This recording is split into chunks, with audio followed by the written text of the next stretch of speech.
తాకట్లో ఉన్న మీ బంగారాన్ని విడిపించి ఆ రోజు ఆన్లైన్ రేటుకి కొంటాం. Sharma gold company. నమస్తే, వెల్కమ్ టు సుమన్ టీవీ. నేను మానస. ఈ రోజు మనం చూస్తున్నాము న్యూస్ లో రామేశ్వరంలో సముద్రం ఒక 200 మీటర్లు వెనక్కి వెళ్ళిపోయింది. దీంతో మత్స్యకారులు కావచ్చు అందరూ కూడా కొంత ఆందోళన చెందుతున్నటువంటి పరిస్థితి. అసలు ఇది అదృష్టమా దురదృష్టమా, అసలు ఎందుకు ఇలా జరిగింది? అందులోనూ రేపు మనకి శ్రీరామనవమి. రామేశ్వరం అంటే మనందరికీ తెలుసు ఎంత పవిత్రమో. అలాంటిది రామేశ్వరంలో ఇలాంటి సంఘటన, అది కూడా శ్రీరామనవమికి ముందు రోజు జరగడం అనేది కాస్త ఆందోళన కలిగిస్తున్నటువంటి పరిస్థితి. మరి ఈ తరుణంలో అసలు ఈ సందర్భాన్ని ఎలా చూడొచ్చు? అసలు సముద్రం 200 మీటర్లు రామేశ్వరంలో వెనక్కి వెళ్ళిపోవడానికి గల కారణాలు ఏంటి? ఇలాంటి విషయాలన్నీ కూడా మనం తెలుసుకునే ప్రయత్నం చేద్దాము. మనతో పాటు ఉన్నారు కాల్లో ప్రదీప్ జోషి గారు, ప్రముఖ జ్యోతిష్యులు. వారితో మనం మాట్లాడదాం. ప్రదీప్ జోషి గారు, నమస్కారం అండి. శ్రీ గురుభ్యో నమః. శ్రీమాత్రే నమః. రామాయ రామభద్రాయ రామచంద్రాయ వేదసే రఘునాథాయ నాథాయ సీతాయ పతయే. ప్రదీప్ జోషి గారు, మనకి రామేశ్వరం అంటే మనందరికీ తెలుసు ఎంతో పవిత్రమైన ప్రదేశం. అటువంటిది ఇక్కడ సముద్రం 200 మీటర్లు వెనక్కి వెళ్ళిపోయినట్టుగా మనం వార్తలు చూస్తూ ఉన్నాము. అసలు ఇటువంటి పరిస్థితి ఎందుకు వచ్చిందంటారు? అంటే ఇది శ్రీరామనవమికి ముందుకు వచ్చినటువంటి రోజు, మరి ఈ రోజున ఇలా జరగడం అనేది ఎలా చూడొచ్చు? జ్యోతిష్య పరంగా దీన్ని ఏ విధంగా చూడొచ్చు అంటారు? ఇప్పుడు ఇది రామేశ్వరము అనేటువంటిది ఒక ద్వీపం. అది మనకి శ్రీరామాయణ సమయానికి చూస్తే ఆ ద్వీపం లేదు. అక్కడ రామాయణానికి శ్రీరామ సమయానికి చూస్తే ఆ ద్వీపం లేదు. అక్కడంతా సముద్రం పూర్తిగా ఉప్పొంగి పెద్దగా ఉన్నటువంటి ప్రాంతం. రామచంద్రుల వారు బాణం వేస్తాను అని చెప్పి మంత్రం చదవడం వల్ల ఆ సముద్రం అక్కడ వెనక్కి వెళ్ళింది. అప్పటి నుండి ఇప్పటి వరకు అక్కడ సముద్రుడు ప్రామిస్ చేసింది ఏంటంటే ఇక్కడ తీవ్రమైన అలలు రావు అని సముద్రుడు ప్రామిస్ చేశాడు. ఇక్కడ మామూలుగా చెరువు ఎలా ఉంటుందో అలాగే ఉంటుంది అక్కడ సముద్రం కూడా, పెద్ద పెద్ద అలలు. సో అది రాముల వారికి సముద్రుడు ప్రామిస్ చేశాడు కాబట్టి ఆ రామేశ్వర క్షేత్రం లోపల అది ఇప్పటికీ అలాగే ఉంటుంది. అయితే ఇప్పుడు ఈ సముద్రం వెనక్కి వెళ్ళడం ఏదైతే ఉందో ఇది 2004లో కూడా ఇదే జరిగింది. 2004లో జరిగింది. 2004లో మనకి సునామీ వచ్చింది. చెన్నైకి సునామీ వచ్చింది. ఇండోనేషియా చెన్నై లోపల చాలా పెద్ద సునామీ రావడం జరిగింది. చాలా మంది ప్రాణ నష్టం కూడా జరిగింది. ఇప్పుడు కూడా అవే సంకేతాలు కనిపిస్తున్నాయి. ఇప్పుడు సునామీ వచ్చేటువంటి అవకాశాలు కూడా ఉంటాయి. సముద్రము ఇప్పుడు ఏప్రిల్ 13వ తారీఖు రోజున చాలా జాగ్రత్తగా ఉండాలి. సముద్ర తీరం లోపల ఎవరు స్నానానికి వెళ్ళకండి. ఈ పౌర్ణమికి ఎవరు స్నానానికి వెళ్ళకండి. కాబట్టి ఈసారి సునామీ వచ్చేటువంటి అవకాశాలు ఎక్కువగా ఉన్నాయి. భూకంపాలు ఏప్రిల్ 14 వరకు భూకంపాలు వస్తూనే ఉంటాయి. ఎందుకోసం అంటే సూర్యుడు, శనిగ్రహము, బుధగ్రహము, రాహువు, ఈ 4 గ్రహాలు, ఇంకోటి శుక్రగ్రహం కూడా, ఈ 5 గ్రహాలు ఇప్పుడు కలిసే ఉంటాయి. ఏప్రిల్ 14 వరకు కలిసే ఉంటాయి. ఏప్రిల్ 14 తర్వాత సూర్యుడు జరుగుతాడు. సూర్యుడు జరిగేంత వరకు భూమి పైన అక్కడక్కడ భూకంపాలు తరచుగా ఇక్కడ వస్తూనే ఉంటాయి. సో ముఖ్యంగా సుడిగాలులు ఎక్కువగా వస్తాయి. సునామీ వచ్చేటువంటి అవకాశం ఉంటుంది. అండ్ మన తెలంగాణ ప్రాంతం లోపల, అదేవిధంగా ఆంధ్రప్రదేశ్ కోస్తా తీర ప్రాంతం లోపల వడగళ్ల వానలు పడేటువంటి అవకాశం ఉంటుంది. కాబట్టి రైతులు కూడా అప్రమత్తంగా ఉండండి. ముఖ్యంగా నీళ్లు పోయేటట్టుగా చూసుకోండి. ఎంత ఎక్కువ వర్షం పడ్డా పర్వాలేదు, నీళ్లు పోయేటట్టు చూసుకుంటే సరిపోతుంది. ఇప్పుడు ఎవరైనా తమ యొక్క వరి పంట ఏదైనా కోతకు వచ్చేస్తే మాత్రం తొందరగా కోత కోసేసుకొని జాగ్రత్తగా పెట్టుకోండి. ఈ రాబోయేటువంటి 14వ తారీఖు వరకు, ఇవాళ 5వ తారీఖు, 14వ తారీఖు, 7 రోజుల లోపల కూడా విపత్కాలం ఉంటుంది. ఎందుకోసమంటే ఈ పంచగ్రహ కూటమి ఏదైతే ఉందో, ఈ యుతి ఏదైతే ఉందో ఇది అంత మంచిది కాదు. కాబట్టి అప్రమత్తంగా ఉండండి. ముఖ్యంగా మత్స్యకారులు కూడా అప్రమత్తంగా ఉండండి. మీకు మృగశిర కార్తె వరకు మత్స్య సంపదకు కీటు ఉంది. మృగశిర కార్తె తర్వాత మళ్ళీ మత్స్య సంపదకు బాగుంటుంది. కాబట్టి మృగశిర కార్తె అంటే సూర్యుడు మృగశిర నక్షత్రం లోపలికి అడుగు పెట్టేంత వరకు మత్స్య సంపదకు కీడు ఉంటుంది. అంటే మత్స్యకారులు వేటకి వెళ్ళొచ్చు అంటారా, వెళ్ళకూడదు అంటారా? ఈ సందర్భాల్లో వేటకు వెళ్ళకపోవడమే మంచిది. కృతికా నక్షత్రం సూర్యుడు ఉన్నంత వరకు వెళ్ళకూడదు. రోహిణి నక్షత్రంలో సూర్యుడు ప్రవేశించినప్పుడు వెళ్ళొచ్చు. అంటే ఇంకా ఒక నెల రోజులు. ఒక్కొక్క నక్షత్రంలో సూర్యుడు 11 రోజులు ఉంటాడు. ఏప్రిల్ 14 నుంచి మే 14 వరకు మత్స్యకారులు జాగ్రత్తగా ఉండండి. మీరు వేటకు వెళ్ళినా వేస్ట్. వచ్చేటువంటి మత్స్య సంపద కూడా మీకు సరిగ్గా ఉండదు. రోగభూయిష్టంగా ఉంటుంది కాబట్టి మే 15 వరకు ఆగండి. మే 15 తర్వాత మళ్ళీ మంచి రోజులు స్టార్ట్ అవుతుంది. ముఖ్యంగా ఇది గడ్డు కాలం. మే 15వ తారీఖు వరకు గడ్డు కాలం. అండ్ ఇప్పుడు ఏంటంటే ఈ గ్రహస్థితి వల్ల ఏంటంటే ముఖ్యంగా ఎవరైనా బంగారం కొందాం అనుకుంటున్నారు, మే 15 వరకు ఎవరు బంగారం కొనకండి. మే 15 వరకు ఎవరు బంగారం కొనుక్కున్నా వేస్ట్. మే 15 తర్వాత బంగారం ఒకేసారి 85,000 వరకు రీచ్ అవుతుంది. ఒక 3 రోజులు 4 రోజులు మాత్రమే ఆ ధర ఉంటుంది. ఆ రోజుల్లో కొనుక్కోండి, ఇంకా బంగారం ధర తగ్గదు, అది కూడా చూసుకోండి. ఇప్పుడు స్టాక్ మార్కెట్ కూడా చాలా ఇబ్బందికరంగా ఉంటుంది.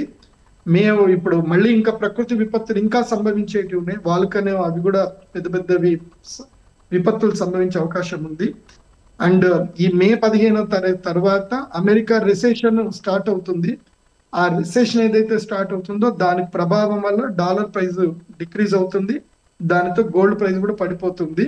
మే 15 నుంచి మే 31వ తారీఖు లోపల ఏదో ఒక 3-4 రోజుల్లో గోల్డ్ ప్రైస్ సడన్ గా 3-4 వేలు ఫాల్ డౌన్ అవుతుంది. అప్పుడు కొనుక్కోండి. అప్పుడు స్టాక్ మార్కెట్ లో కూడా ఎంటర్ అవ్వచ్చు. అప్పటి నుంచి స్టాక్ మార్కెట్ మళ్ళీ బుల్ మార్కెట్ ఉంటుంది. మే 15 వరకు బేర్ మార్కెట్ ఉంటుంది. కాబట్టి ఎవరు తొందరపడద్దు. మే 15 వరకు గడ్డు కాలం ఉంది.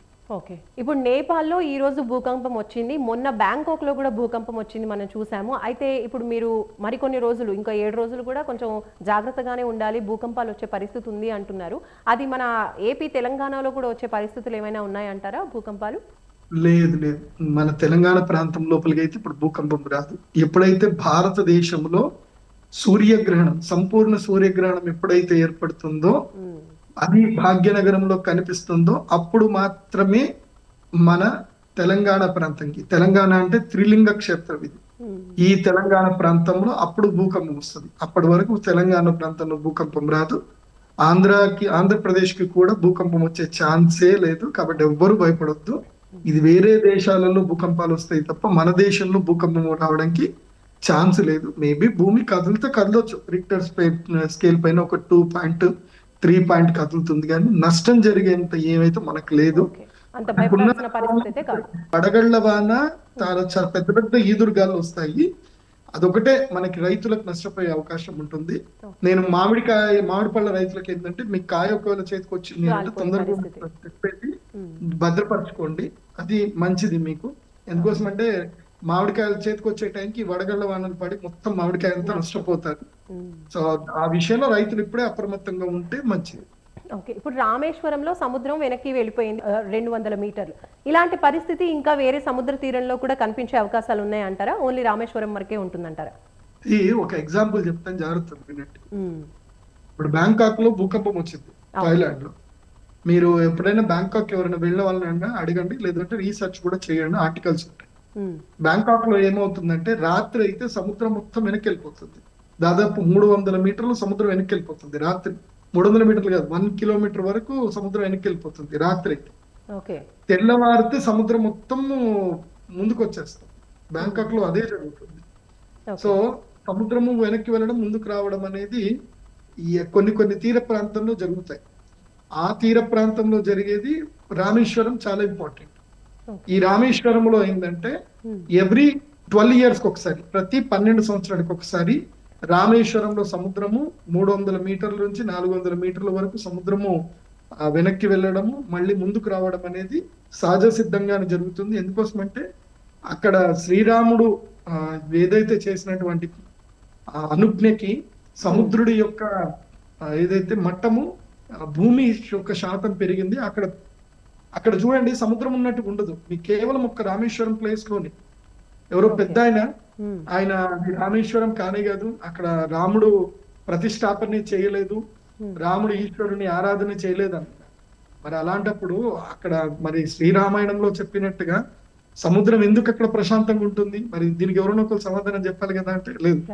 మళ్ళీ మీరు పమ్మన్ బ్రిడ్జ్ దగ్గరికి వెళ్ళండి, సముద్రం గట్టి కొట్టుకుంటూ ఉంటుంది.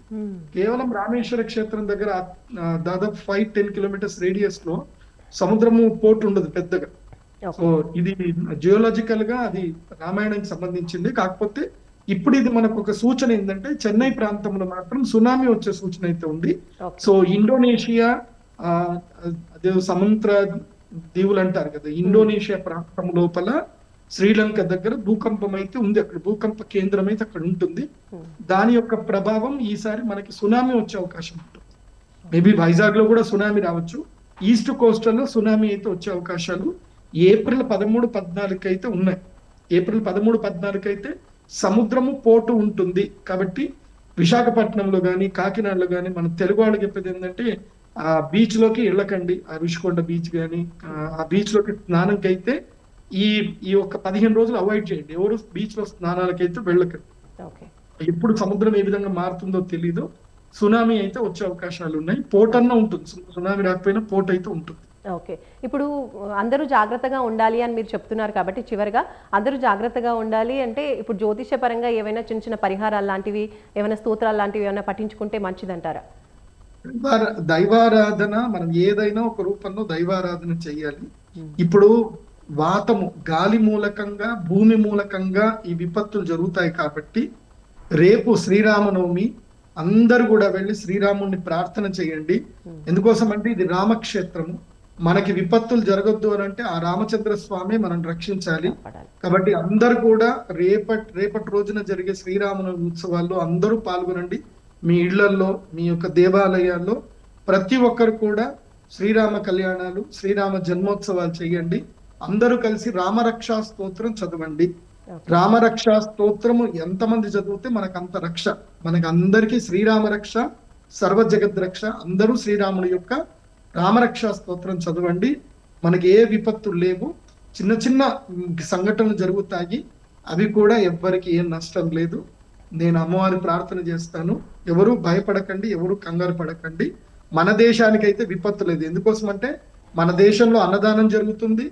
మన దేశంలో ఏదో చిన్న చితక గోహత్యలు జరుగుతున్నాయి కానీ గో సంరక్షణ 100లో 70% అయితే గో సంరక్షణ జరుగుతుంది. ఇంకా 30% కూడా గో సంరక్షణ జరిగితే మన దేశానికి ఎలాంటి విపత్తులు, భూకంపాలు అయితే ఈ సంవత్సరం అయితే లేవు.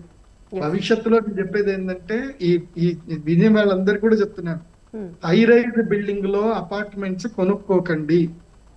భవిష్యత్తులో ఎప్పటికైనా భాగ్యనగరానికి అయితే రాబోయే 12 సంవత్సరాల్లో సూర్యగ్రహణం ఎప్పుడు సంభవించినా భాగ్యనగరానికి తర్వాత వైజాగ్ నగరానికి అయితే భూకంపం అయితే ఉంది. కాబట్టి మీరు ఎక్కడ కూడా హై రైజ్ బిల్డింగ్ లో అపార్ట్మెంట్లు కొనుక్కోకండి. నేను చెప్పేది ఏంటంటే చక్కగా ఇండిపెండెంట్ హౌస్ కొనుక్కోండి. హాయిగా సంతోషంగా మీ తరతరాలకు మీ ఆస్తులు ఇవ్వండి. కోట్ల రూపాయలు పెట్టి హై రైజ్ బిల్డింగ్లు కొనుక్కోకండి. రైట్, ధన్యవాదాలు ప్రదీప్ జోషి గారు. రామేశ్వరంలో 200 మీటర్లు సముద్రం వెనక్కి వచ్చింది.